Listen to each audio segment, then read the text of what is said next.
And we'll check commissioners present. We have Commissioner Jennifer Davis, Present. Commissioner Huxford, Here. Commissioner Morton. I know that he's absent right now. We'll see if Bruce does show up. Commissioner Holt. Here. Right. And I know Commissioner Packard sent a message in earlier today. Can we get a motion to excuse Commissioner Packard? So moved. All right. All in favor? Aye. Any opposed? All right, so moved. And Commissioner Dewar. Here. Right, thank you so much. Hey, any guest business? Anybody online? No? All right, well, we'll move to the first action item, which is the approval of the minutes from January 17th. Everybody get an opportunity to take a look at that. Any questions, any amendments that need to be made? All right, Mike, anything? Good. Nothing on my end. Thanks. Right, if we get a motion to approve the minutes from January the 17th. And a second, thank you. All in favor? Aye. Any opposed? All right, that brings us to our first discussion item. It's the housing growth targets potential map amendments. I'll turn that over to Mr. Levitan.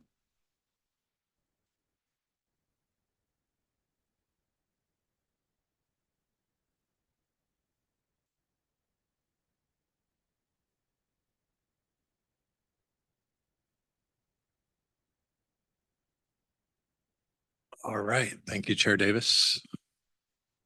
David Levitan, Senior Planner. So we are here tonight to have a nice and light conversation about something that I hope, provided you with some enjoyable weekend reading. But basically wanted to touch on our housing growth targets and how that may impact both policy changes and potential map amendments, land use map amendments and zoning map amendments. As we get closer and start to update the policies within the housing element of the comprehensive plan, which we plan to do later this spring. Just wanted to provide a little bit of background information. There is a lot of this information may seem familiar from the work that was done on the Housing Action Plan last year. We had a consultant, Burke, that had aided us with the development of that housing action plan and that housing needs analysis that was done, that it now is being incorporated into our analysis and basically to implement some of the state requirements, some of the amendments that have been made to the Growth Management Act over the last couple of years through the last couple of legislative cycles. So just to provide a little bit of an overview of our housing growth targets. So these are basically the growth that we need to plan for over the, is that showing the whole thing? It is. Okay, that we need to plan for over the next 20 years. So basically we're planning for a horizon year of 2044. So basically the next 20 years, we are required to demonstrate that we have zone capacity for both population, employment, and housing. We're going to focus on housing this evening. So these growth targets are derived from the regional growth concept that's within the Puget Sound Regional Council's Vision 2050 document, which basically guides growth for the central Puget Sound region. Those are then allocated to individual counties and then through a collaborative process are then divvied out to individual cities as well as unincorporated areas of Snohomish County. So that's a process that's been ongoing for the last couple of years, starting with the Buildable Lands Report. There was then the production of basically a countywide housing needs analysis called the HO5 report. And now cities are implementing that at the local level through their comprehensive plans. So if you look for the city of Lake Stevens, between 2020 and 2044, we are required to plan for an additional 4,915 housing units.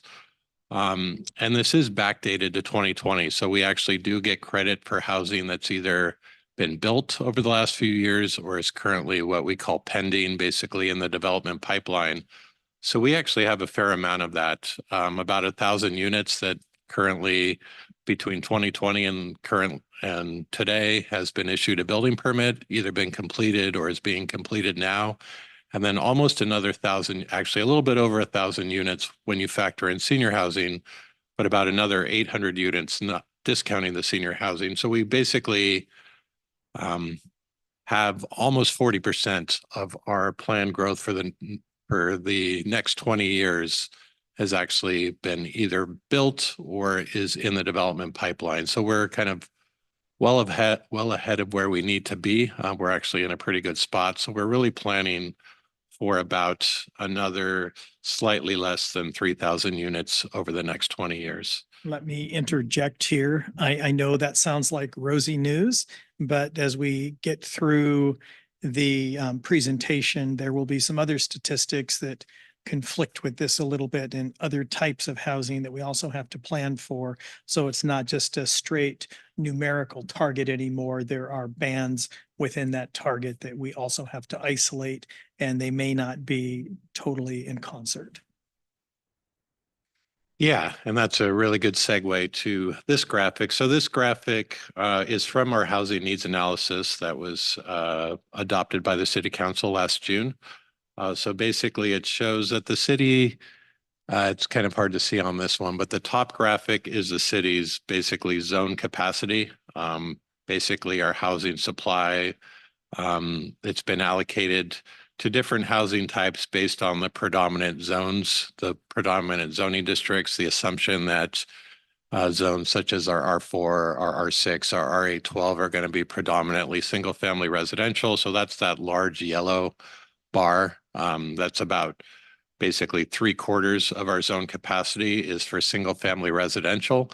But as you look at the basically the graphic directly below that, it then distributes our actual housing needs, which are those 4,915 units, by different income levels, basically what's called area median income, which I'll get into a little bit more on the next slide. But it basically shows that a large percentage, if you look on the left-hand side, basically the red and the pink shows 0 to 30% of area median income and 30 to 50% of area median income comprise about 40% of those 4,900 units. And those are pretty difficult to build, even to establish the policy framework for that. They're very reliant on nonprofit partners from the county housing authority. It can be difficult to see those built. So the city's going to need to have a major focus as part of its comprehensive plan, both on zone capacity, but then also on adopting policies within its housing element and developing programs and partnerships to try to at least provide the zoning framework and the policy framework to accommodate that housing need at those lower income ranges. And this is, as Russ mentioned, this is actually the first periodic update cycle for the comprehensive plan since the adoption of House Bill 1220 back in 2021. It basically amended the Growth Management Act as far as the requirements for housing elements to basically plan for different housing units at different income levels. Before, the way that the Growth Management Act was worded, you could kind of take this holistic approach. Hey, if we meet our growth targets, we're generally fine. But that doesn't apply anymore. So we're actually required to do a much more prescriptive and much more detailed analysis of our housing needs by housing type and by income levels. And there's a pretty strong correlation as far as that assumptions that, for higher income, the higher income bands is say 100% of AMI or 120% of AMI. It's going to be still predominantly single family residential, townhomes, duplexes, whereas you're probably going to need to accommodate most of your lower income housing needs through multifamily residential. So just a little bit about area median income, because this is a term that's used a lot. So the area median income is derived from the Department of Housing and Urban Development's definition of median family income. Basically, the core number that they use is the family income for a family of four for the region. So that's kind of the Seattle, Tacoma, Bellevue metropolitan statistical area. So it comprises a pretty large part and largely overlaps with the boundaries within PSRC. And so that then is basically that 146,500 number is for a family of four in the region. And then that AMI is adjusted based off of household size. And so the AMI for a smaller household would obviously be lower.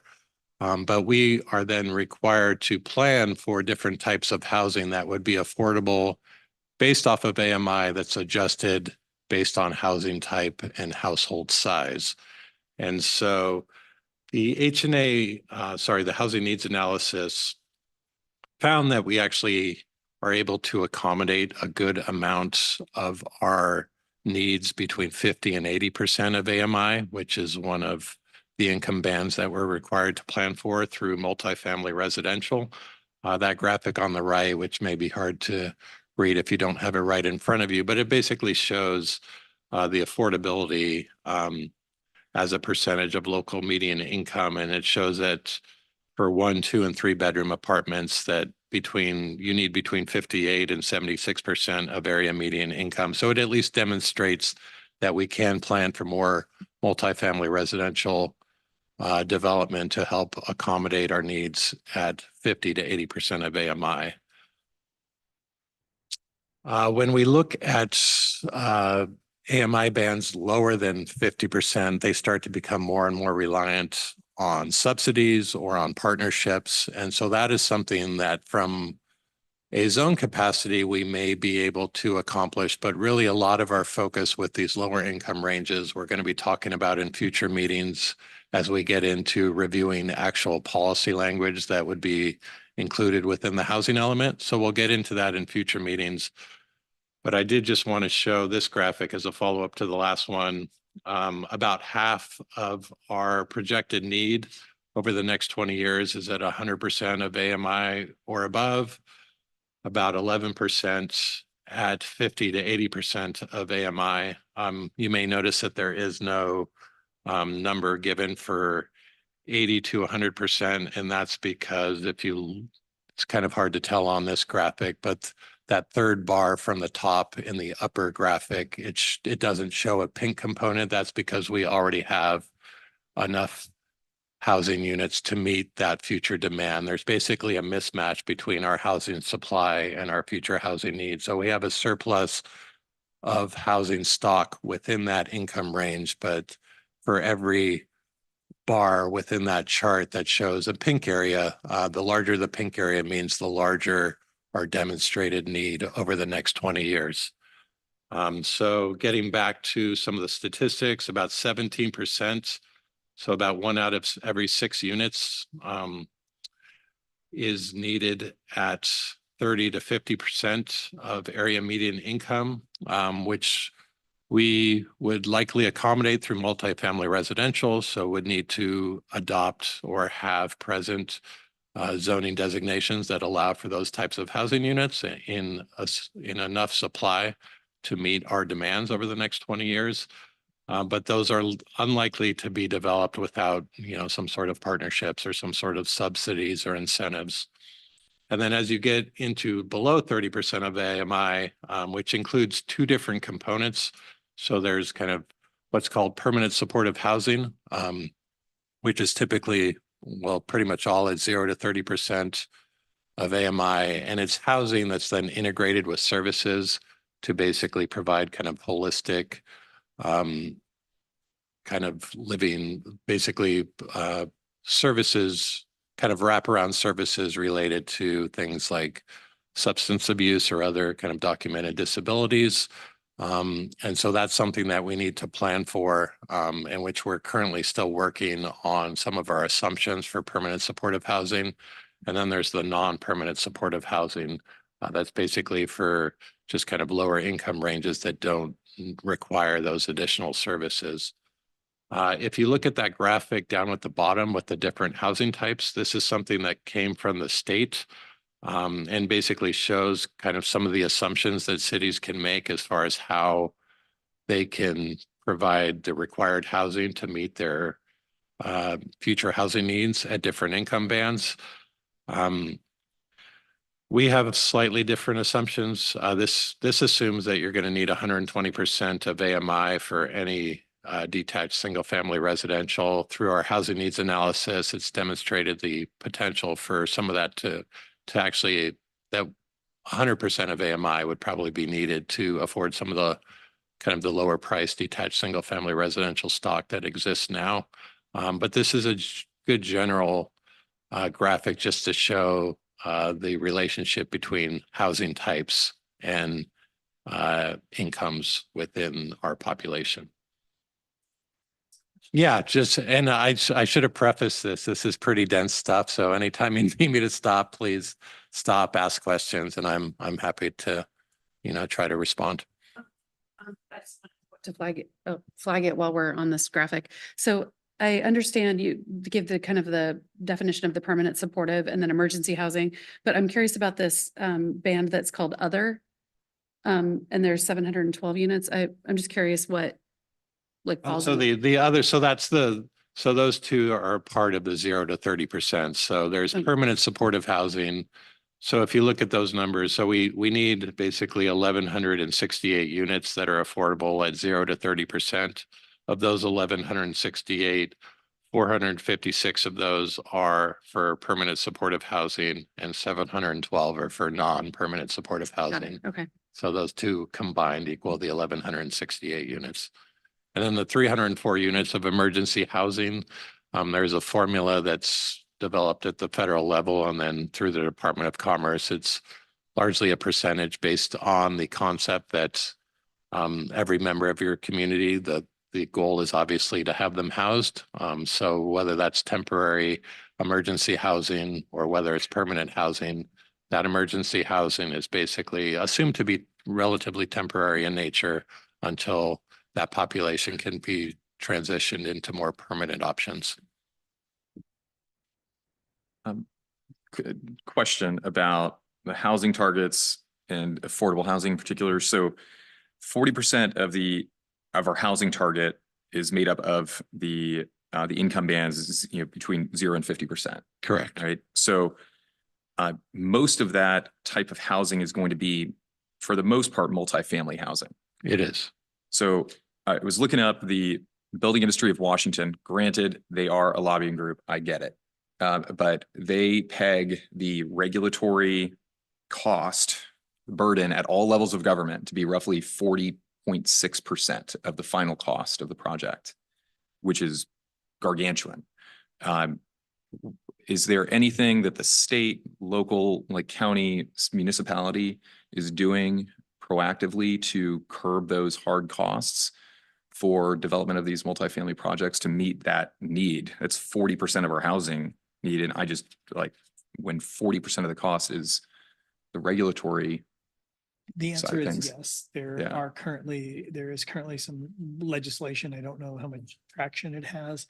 Right. Is looking at some sort of a rent cap structure in Washington, reforming our multifamily tax exemption policies, you can expedite permit review. So there are some tools, but it's a lot of the effort, at least coming out of Olympia, is more geared towards what we're trying to do, set a framework to do that rather than allocating dollars to build. But there are some tools we have out there from a financial perspective, but they're limited. Okay. All right. The one other thing is, the city is in constant communication with the school district. I understand that. I just got done with the facilities committee. That at the end of the day, the Lake Stevens School District and the upcoming levy, there's no new construction that's going to occur. We're not adding any more schools. We're not breaking up the high school. Like, for perspective, you guys, the high school could be broken up and you would have 2 4A schools. Mhm. That's just how big Lake Stevens High School is. So after we spent countless hours and days over the course of months, it's going to basically be the same, but we're renovating schools. there seems to be a huge disconnect between the district administration in terms of our total growth targets. They seem to, as if there's ambiguity over the housing growth over the next 20 years. And I bring up figures like this, and there's just a huge disconnect. I get really concerned about infrastructure, our ability to maintain all this, just to make sure that that has to be, I mean, I don't know how forceful to communicate that to the school district, but There is a disconnect between capital facilities planning and growth. yeah, And with my experience working with the school district, it's not a slight, but it's just the way the system is set up. It's reactive. So they are reliant on growth numbers to allocate towards then school facilities. So they're always working from behind rather than being able to say, this is the city's 20-year target. We are going to proactively build for that. They're Right. always in the catch-up mode, which then, just as you've said, is what we've experienced is since I've been here, there've been lots of renovations of schools. There have been lots of portable. The only new school is the one up by Soper. So right. Okay. Yeah, and just to provide a little more context, I mean, for those familiar with capital facilities planning for school districts, it tends to be on a 5-year cycle, so it doesn't tend to look out quite as far into the future as the city. That being said, I think there are some opportunities for us to, to strengthen those partnerships and make sure that they are at least keeping that in the back of their head as they're doing their facilities planning. So I think there are some opportunities for that because that is obviously an important component, especially for a community like Lake Stevens that has a number of families with younger kids that, the more families like that move in over the next 20 years, it's obviously going to have an impact on school district needs and school district enrollment. And honestly, it's the way that the district even communicates the number of single family homes, which is 80% are townhomes and single family homes. The way that that's even communicated, again, is saying, well, we don't know if they're going to be multifamily. We don't know if they're going to be single family. I'm like, no, we know what is going to be. That's where, again, the concern is. And, I know that this gets off into a whole other tangent, but that there has to also be the appetite to do what's best for the kids and move past this single, high school tentpole town. So, okay. Well, it's good to know that you guys are having that communication. Thank you. Great. So this slide is meant to basically just demonstrate, as we've already discussed tonight, the city has, is looking pretty good as far as its own capacity for detached single family residences, townhomes, duplexes, basically the housing types that are affordable at the higher income ranges. So really the focus of both our policy work and then any potential map amendments to increase our zone capacity at different income bands is really going to need to focus on these lower income ranges. As I noted in my introduction, we've seen a lot of growth, a lot of development over the last 3 years. A lot of that is, units. It takes a long time to get through the subdivision process, to get through the entitlements process. So a lot of these projects that are just getting built now are projects that were going through the planning stages, 5 years ago, 6 years ago on parcels when there was still a lot more available vacant land or larger infill lots. We're starting to not see many of those lots anymore. So we're getting more and more focused on infill development, on redevelopment, on partially used properties. And so we're needing to accommodate a lot more of our growth through non-greenfield development. And most of that growth is going to need to be at the lower income ranges. So if you look, what we've tried to do is similar to one of the graphics that was provided from the state of Washington, is try to associate our income bands with different unit types. So that income range, which is in the far left column. So for 0 to 30 and 30 to 50, as well as 50 to 80%. The assumption is that most of that is going to need to be accommodated through multifamily residential development. We also believe that there is the opportunity for accessory dwelling units. We have kind of some initial data and some kind of anecdotal evidence that there's a pretty strong correlation between the rents within ADUs and multifamily residential. So the assumption that we'd be able to accommodate a decent amount of that 50 to 80%. So that kind of moderate, lower, kind of the lower income range through ADUs as well. As you get up to 100 to 120%, and then over 120% of AMI, then you're seeing that mostly within single family residences, duplexes, townhomes. And so we're trying to, this table is meant to show kind of what our growth target is. So that's the one kind of in the middle. What is currently either under construction or pending. So you'll see, you know, unsurprisingly, that within the under construction, we have zero within the 0 to 30% right now, because those are largely, we do largely rely on the county or on nonprofit agencies. And it's getting harder and harder to build that just with the cost of land these days. There need to be large subsidies or incentives or some sort of land banking or, you know, things along those lines. So those are all policies, you know, at the policy level, things that we're going to need to work on and develop policy language as part of the housing element. We do have a couple of projects, you know, with potential for 30 to 50% of AMI. We're still getting additional information on those. But again, that's going to be difficult to build. And circling back to kind of the introduction, we don't have to guarantee that these units are going to get built over the next 20 years. We need to provide the zoning and policy framework that would allow them to be built. And so that's really what a lot of our work over the next couple of months is going to be on, is identifying both potential increased capacity as well as, you know, changes to our policy framework to encourage the development of these types of units. And so that column on the right is showing either the surplus or the deficit. And so we still, you know, based on our existing zone capacity, we still are showing a fairly large deficit at the 0 to 30 and 30 to 50% of AMI. And so that would demonstrate the need, you know, for potentially some additional areas that are zoned for multifamily residential or mixed use, or there is mixed use development within commercial areas.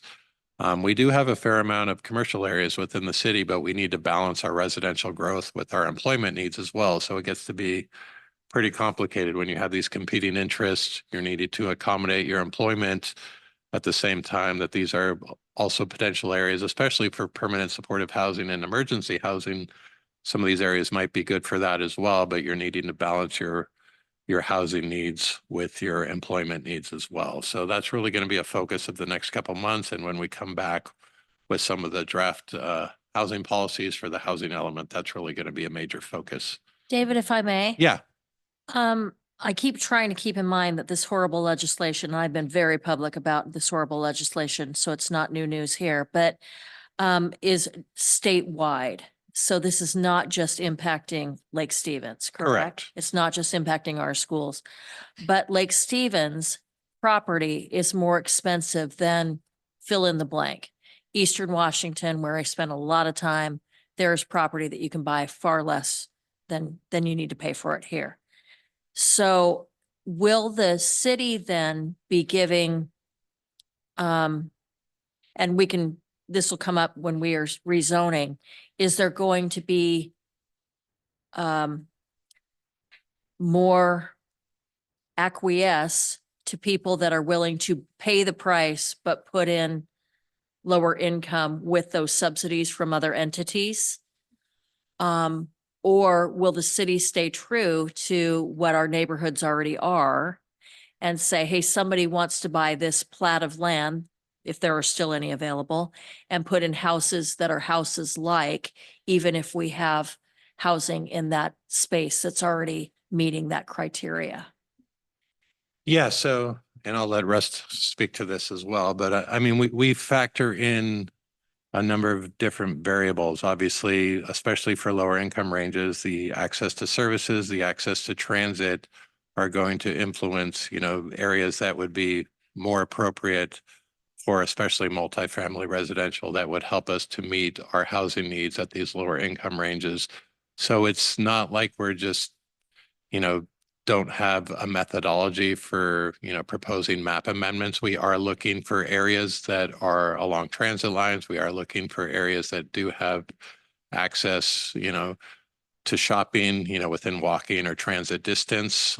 So it's not just opening up every neighborhood and just assuming that you're going to try to dump as much density kind of haphazardly. It's trying to come up with a long-term strategy for how you're going to accommodate this growth. And kind of touching on your point, yeah, so every city is required to comply with House Bill 1220. I didn't want to get into too much of the way that kind of the sausage was made as far as how these numbers were allocated to individual cities, but it did factor in their existing housing supply. So a city like Granite Falls, where the housing is less than it is in Lake Stevens, would basically get credit for a lot of their housing supply already being considered affordable at these lower income ranges. So more of their allocated growth then is at some of the higher ranges. And so it made for some, interesting discussions and interesting development of the way that these were allocated within Snohomish County. But this was a pretty standard process. The methodology that was eventually adopted was derived from King County, where they developed basically the state of Washington through the Department of Commerce kind of has two different methodologies that you can follow. And then you're allowed to kind of come up with, your own methodology. And so what was developed was kind of a hybrid to try to appease kind of various jurisdictions within the county. So every city is different. I can tell you cities such as Edmonds have about 90 to 95% of their allocated growth is at 80% or below of AMI. So they have basically no housing that's allocated at 100% or more of AMI. So that's, I live in Edmonds, is making for some interesting conversations down there as well.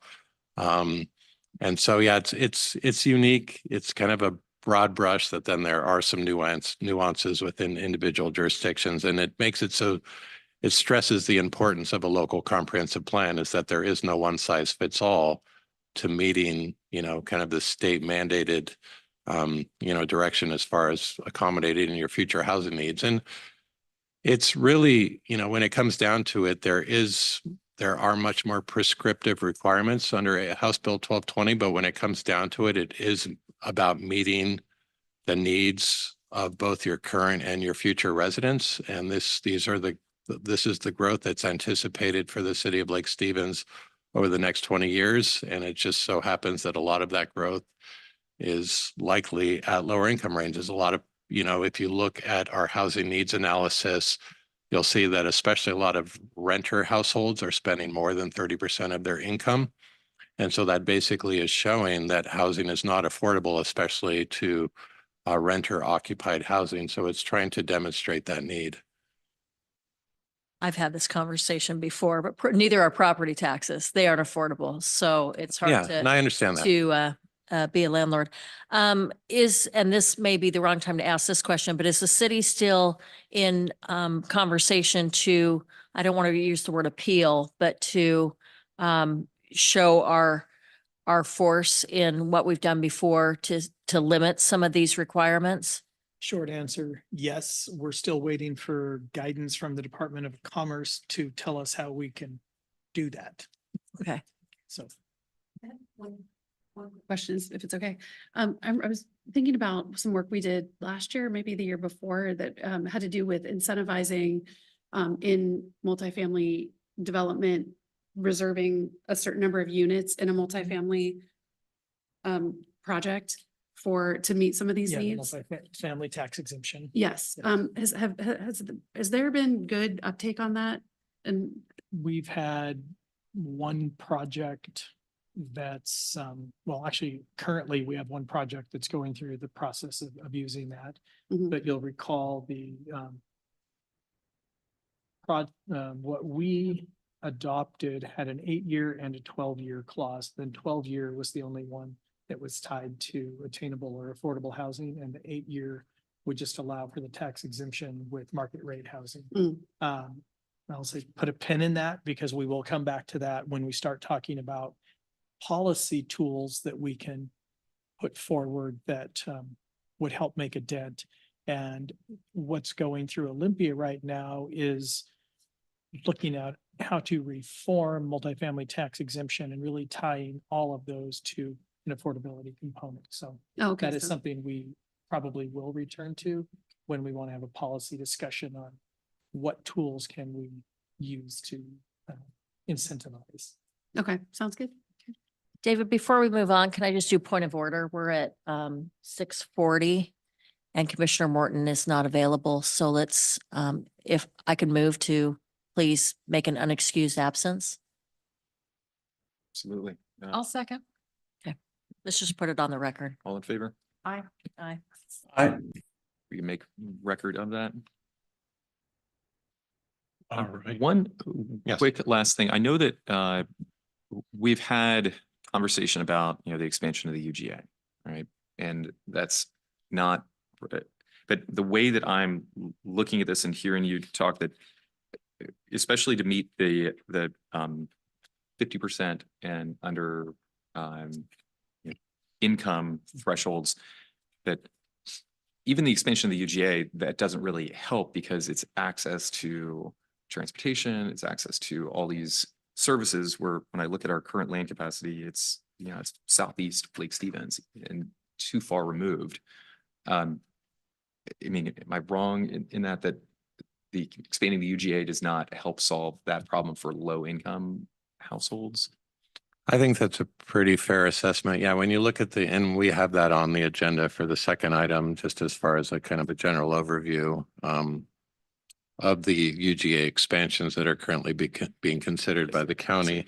Yeah, they're over off of, near Sunnyside, and the assumed zoning is more for kind of R6 or RA12, which isn't likely to yield the kind of the multifamily residential projects for that. And so the county staff has generally not been very supportive. They're very supportive of kind of the regional growth concept and trying to, focus as much future growth along transit lines around high capacity transit. So I think that's factored into some of their recommendations to the county council. But yeah, I would say that that's generally pretty accurate. I think, we had submitted several UGA expansion requests, both for housing and then also for employment. I think for us, the employment, I think would be very helpful for us. Definitely, but those still, were the county staff had recommended against those, and what's moving forward through the comprehensive plan update are pretty limited in scope as far as within potential future UGA expansions for the city. Thank you. And so, yeah, just to kind of summarize what we've talked about. So the city is going to need to consider both new policies and programs, as well as potential map amendments to comply with the Growth Management Act, specifically the requirements of that were implemented through House Bill 1220 related to lower income ranges. We're currently working on updating the housing element to incorporate some of the recommendations and policies and programs from the Housing Action Plan, as well as community feedback, including from the Planning Commission and the City Council. And at the same time, we are starting to look at potential map amendments. And so included in your packet for this meeting was some of that preliminary analysis. We can pull that up if you like, and Jill was instrumental in developing that. So she can speak to it as well. So that basically that attachment 4 was meant to kind of differentiate between some of what we would consider more housekeeping amendments. So basically things like where there are apartment complexes or other types of multifamily residential, but they currently have, say, an R6 zoning designation. So just providing consistency with the actual between the built environment and our zoning framework. And then the more substantive amendments. So that would be if you kind of I'll show a couple of examples. So these are a couple of the housekeeping map amendments, basically bringing in the rest, kind of this northwest portion of the downtown sub-area, kind of giving that a central business district designation to basically expand the types of uses and help to potentially meet both our employment and our housing needs.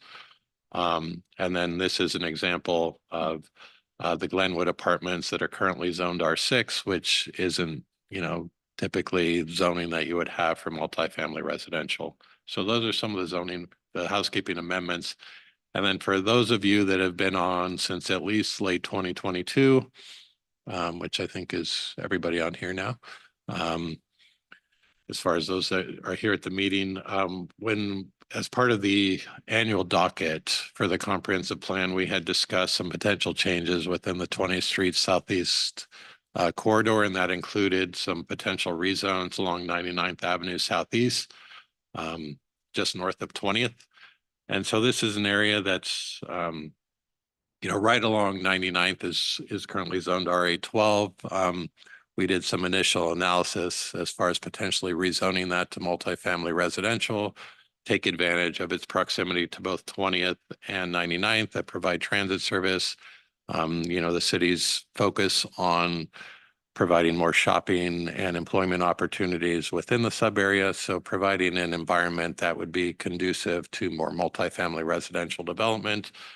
Saw that could potentially add several hundred units of zone capacity. And again, the default for that would probably be at that 50 to 80% of AMI, but it would at least allow us to couple these zoning map amendments with then additional policies and programs to try to meet our needs at those lower income ranges, specifically 0 to 30 and 30 to 50%. And so that's really kind of what we're focusing on over the next couple of months before we come back before you with both, kind of final draft recommendations on map amendments as well as on potential policies for the housing elements.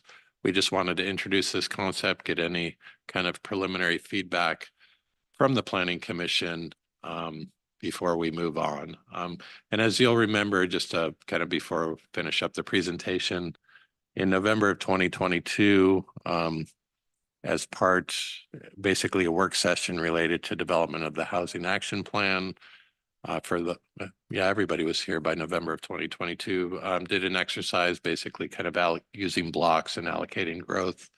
And so, we're looking to build upon some of that work that was done as far as appropriate areas for especially multifamily residential development to help meet some of our future housing needs. And then combining that with the policies that we'll need to adopt as well.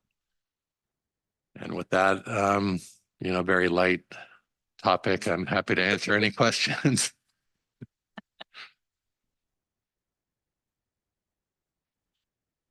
So I really look forward to, I noticed that in future meetings, we're going to be talking about the emergency housing. I'm really interested in that and the permanent supportive housing topic. So we can that, but thank you for your overview.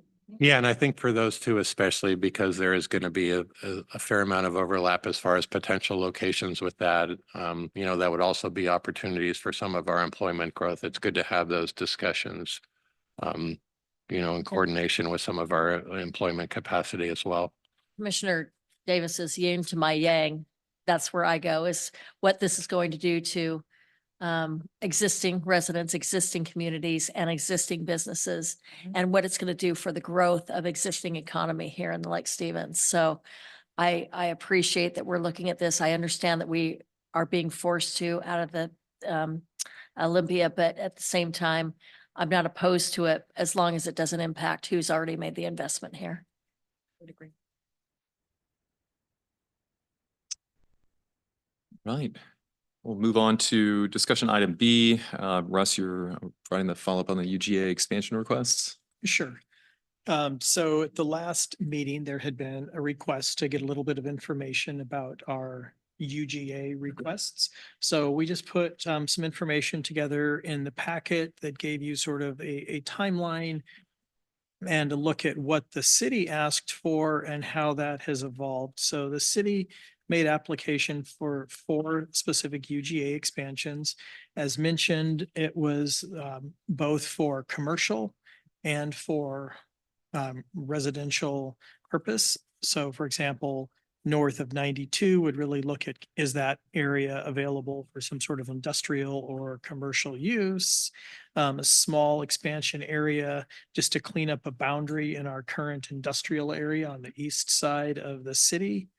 The Sunnyside area, really, again, 20 plus years ago, that area was to be included in the Lake Stevens UGA. And for some reason in the past, it was not included in the city's UGA. So again, just trying to clean up a natural boundary going up along Sunnyside Boulevard to the floodplain and up to the boundary with Marysville. Again, just sort of cleaning it up, and that would be generally for residential.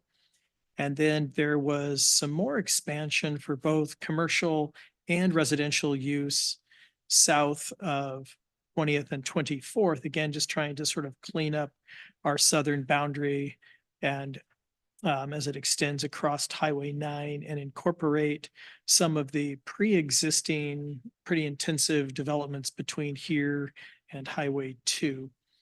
So those were the city's applications. Went through the docketing process. We started that in 2020 or 22. 2020. Yeah, 2020, working up towards 2024.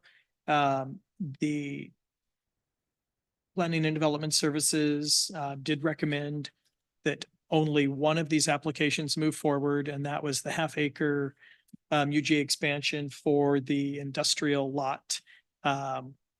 Subsequently, the county council asked to have amended versions of the city's applications put back in, so a smaller portion of the Sunnyside expansion, a smaller version of the area south of 20th. And I will say that the county did docket though that, or I already did, they docketed that little one. The 3.42. Yeah.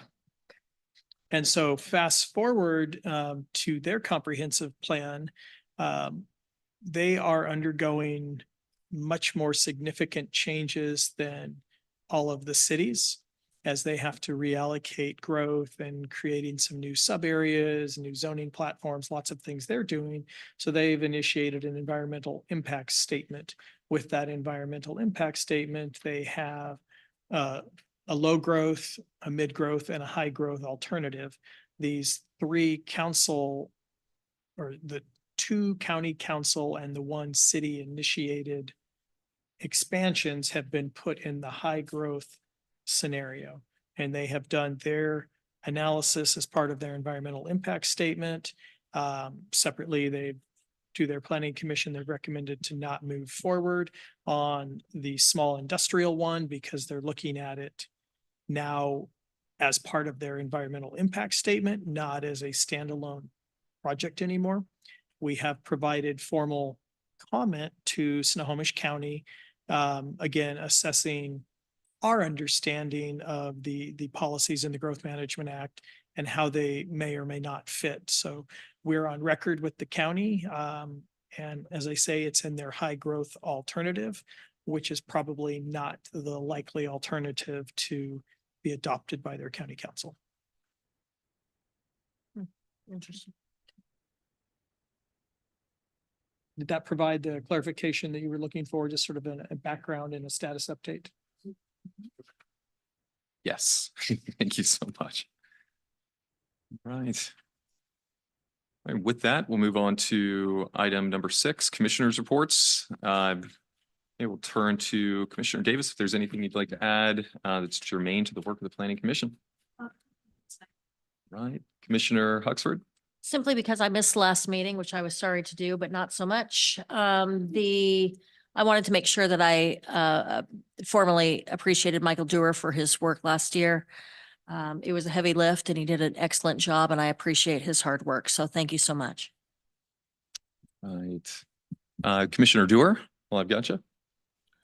I have no report this evening, but thank you very much for those kind words. Right, and Commissioner Holt. No, I don't have anything. And just one thing, I know that the city is getting ready to do, well, at some point in the near future, some work on the roundabout, Main Street and 20th. from what I understand, there's only one business in Lake Stevens that operates a drive-through that has traffic from the drive-through that spills out onto a main road. And it is a concern there. And that regularly will back all the way up to the stop sign to the west of Main Street and 20th. That seems to be inappropriate as it stands right now. It is inappropriate as it stands right now, but that is a real concern with any work that's going to be done over there, particularly if there's a roundabout with the goal to get traffic to go to and fro. Has there ever been conversation with the city and the owners of the business to make sure that they understand just basic rules and how traffic flow is important? So to that question, no, I mean, there hasn't been a conversation. It is an artifact of the past. It is a cultural landmark, and with that, it's created some issues in the road network that were not anticipated, 50 years ago. I will say, as part of the design for the intersection improvement, we recognize that unique circumstance, and we are trying to come up with solutions to that queuing problem with the intersection design. Okay. It's interesting because it is a cultural landmark. I know that I've only been in Lake Stevens for 6 years, but it is new ownership that doesn't have much of a connection to Lake Stevens. I don't know that it's a business that's active and involved in the community in Lake Stevens. So yeah, I don't like that there are exceptions that are given to any business, especially exceptions that are as impactful as that is to traffic in and out of our downtown. I think of future development in Lake Stevens, and if I'm a developer and I come in and I'm looking at how this business is treated so vastly different than any other business in Lake Stevens, that's something that I might reconsider my options. I don't know that that's, I'd look at that to be more of a deterrent to development and potential economic development in downtown. Yeah, okay, well, that's all I've got. Okay, and with that, do we have a motion to adjourn? Wait a minute. Oh, gosh, I'm leaving you. Sorry, Russ. Thank you, Commissioner Holt. Item number 7, planning director. But we were happy to adjourn. So Yeah. with that said, yeah. Planning director's report. I'll keep it brief. Just we've been all really busy. Obviously, the whole team is working on the comp plan update. Big shout out to Jill. She dug deep into the maps and was able to pull out this data then that Dave and I could play with and come up with some models and methodology. So the whole team's really working this. We're also preparing for our council retreat, which will be Thursday and Friday of this week, and lots of topics for each of the departments at that retreat. So don't really have any other comments tonight. Right. And with that, do we have a motion to adjourn? So moved. Second, all in favor? Aye. Opposed? All right. Thank you very much.